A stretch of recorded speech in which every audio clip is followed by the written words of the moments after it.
Ang pinakamahusay na presidente ng Brazil ay pinatay ng sarili niyang mga tauhan. Taong 1930, Rio de Janeiro, Brazil. Isang militar na si Getulio Vargas ang umupo sa kapangyarihan at binago ang bansa.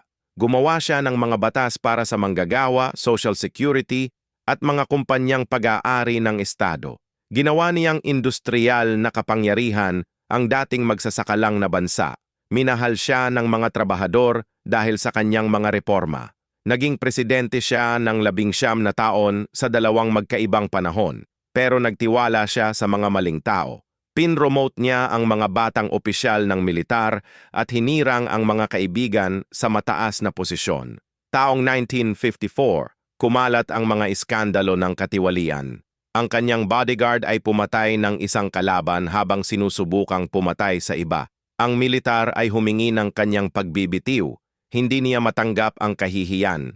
Agosto 24, 1954, binaril niya ang sariling puso sa kanyang kwarto. Iniwan niya ang liham na sinisisi ang mga dayuhang grupo. Ang presidente na pinagtaksilan ng sarili niyang mga tauhan ay si Getulio Vargas.